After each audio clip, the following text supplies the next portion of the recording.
कोशिश तो की कि बेसिकली इन बस मतलब इसने क्या है, इसमें बहुत ही एम्बिग्यूअस सी चीज़ दी हुई है, ठीक है। इसमें बोला हुआ है, मतलब बुक से जो बोला हुआ है वो मैं बताती हूँ। Since the state contingent payoffs of the two firm stocks are linearly independent, the capital market is complete, ठीक है, ये बोला हुआ है। अब स्टेट कंटिजेंट पे ऑफ्स ये इनको बोल रहा है या इनको बोल रहा है, that is not very obvious, right. And मैंने ChatGPT किया तो वो भी कंफ्यूज्ड है, ठीक है। और मैम ने हमें जो करवाया था वो था कि 10 12 और 12 6 का उन्होंने डिटर्मिनेंट बनवाया था। बट आई रिमेंबर जब उन्होंने क्लास में करवाया था तो वो भी कंफ्यूज थी। तो एंड उसका कुछ मतलब बहुत ज़्यादा शॉर्ट तरीका नहीं मिल पा रहा है। एंड द थिंग इज़ कि मतलब बुक की लैंग्वेज भी बहुत एम्बिग्यूअस है। अब आप अगर इनका डिटर्मिनेंट निकालो स्टॉक पे ऑफ्स का, that is also coming non zero, और इसका निकाल दो तो वो भी नॉन ज़ीरो है, तो सभी लीनियरली इंडिपेंडेंट है। बट ये किसकी बात कर रहा है वो उतना क्लैरिफाई नहीं हो पा रहा। तो खैर, नेवरदलेस आगे बढ़ते हुए, क्योंकि और कोई चारा तो है नहीं, तो मैम से पूछूँगी। तो अभी आगे बढ़ते हैं। खैर, तो तुम ये मतलब सॉर्ट ऑफ याद कर लो या वॉट एवर कि इन्वेस्टमेंट प्रोजेक्ट का ले सकते हैं हम स्टेट कंटिजेंट पे ऑफ, ठीक है। अब I am not sure exactly, but ठीक है जो भी है। तो इनफैक्ट मेरे हिसाब से, लाइक मेरे पर्सनल ओपिनियन में, अगर मैम ने ये ना कराया होता 10 12 12 6, तो आई वुड हैव सेड कि 100 30 40 90 का लेना चाहिए। बिकॉज उन्होंने यही डेफिनेशन दी थी ना कि एग्जिस्टिंग सिक्योरिटीज़ का अगर लीनियरली इंडिपेंडेंट है तो मार्केट कंप्लीट है। तो एग्जिस्टिंग सिक्योरिटीज़ ये हैं, ना कि वो 10 12 12 6 वाला, राइट। बट जो भी है, अब तो I just confirm this. But आगे बढ़ते हैं, ठीक है, इस पे रुकते नहीं हैं। तो अब द नेक्स्ट थिंग इज़ कि बेसिकली हमें चलो आपको ये पता चल गया कि मार्केट कंप्लीट है, ठीक है, इतना पता चल गया आपको। अब क्या करना है? अब आपको अगेन आप क्या करोगे, अपना NPV निकालोगे सारे प्रोजेक्ट्स का और देखोगे कि क्या NPV पॉजिटिव आ रहा है कि नेगेटिव आ रहा है, वो चेक कर लेते हैं, है ना। तो NPV निकालने के लिए, यू रिमेंबर NPV का जो फॉर्मूला हमने किया था इधर, जो कि था बेसिकली समेशन, चलो इसमें रहने दो, summation QJS PS minus IG, that was the formula, right. तो समेशन QJS था उसका फर्स्ट टर्म। QJS का हमारे पास क्या वैल्यू है, तो वी सी कि QJS की वैल्यू है, QJ1 की वैल्यू 100 है, QJ2 की वैल्यू 30 है, तो उसकी वैल्यूज़ तो है। दूसरी चीज़ क्या थी, समेशन QJS PS, क्या प्राइस ऑफ प्योर सिक्योरिटीज़ की वैल्यू है। तो द आंसर इज़ कि नहीं भाई, प्योर सिक्योरिटी का प्राइस तो यहाँ पर कहीं नहीं दिया हुआ, ठीक है। हमें ये पता है कि ये जो स्टॉक है वो 100 स्टेट 1 की प्योर सिक्योरिटीज़ 30 स्टेट 2 की प्योर सिक्योरिटीज़ से बना हुआ है, that is fine.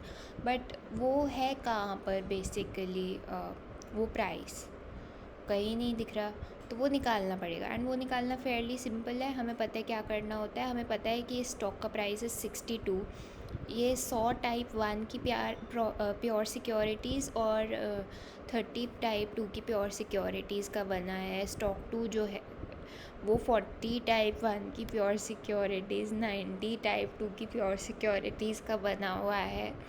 And basically stock का प्राइस इज़ 56, ठीक है।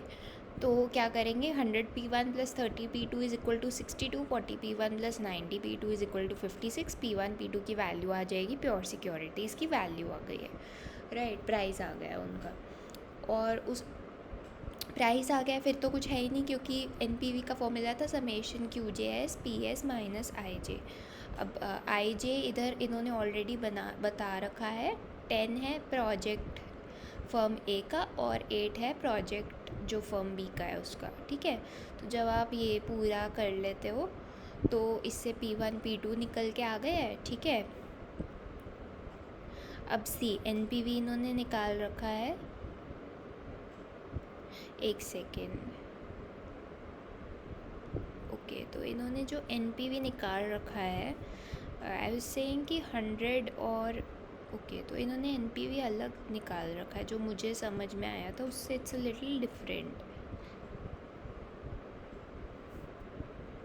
100 और 30 बोला था ना मैंने, बट इन्होंने इसको मल्टीप्लाई कर रखा है P1 P2 को 10 और 12 से।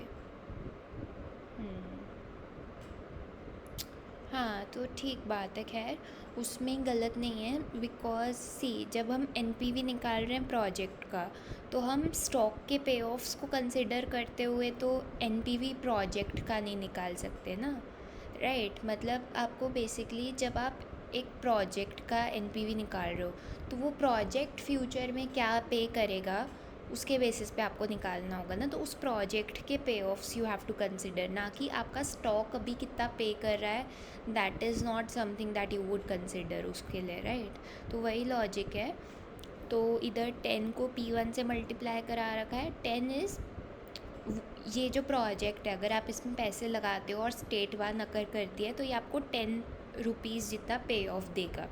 इस 10 को आप मल्टीप्लाई करोगे विद P1 कि basically what is the price of C. अगर ये प्रोजेक्ट आपको 10 रुपीज़, लॉजिक वही है, बस द थिंग इज़ कि स्टॉक पे ऑफ की बजाय आपको स्टेट कंटिजेंट पे ऑफ को यूज़ करना है ऑफ द स्पेसिफिक प्रोजेक्ट, ठीक है।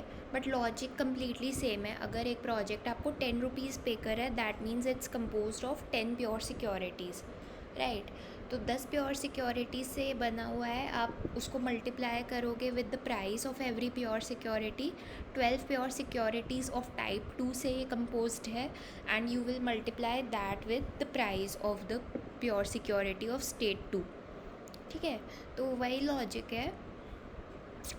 तो इस लॉजिक से NPV आया, और NPV की प्रोजेक्ट ए, जो फर्म ए है उसका NPV इज़ नेगेटिव, तो it should reject the project. NPV of firm B is positive, तो it should accept the project, ठीक है। ठीक है, तो ये चीज़ है।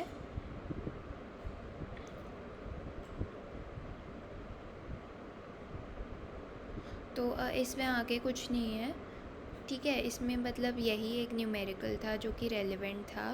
बाकी न्यूमेरिकल्स यू कैन सी, ये वाले जो हैं दे आर, मतलब क्वेश्चन 1 इज़ प्रिटी ईजी, ठीक है। बाकी सारे तो मैंने नहीं किया है, बट या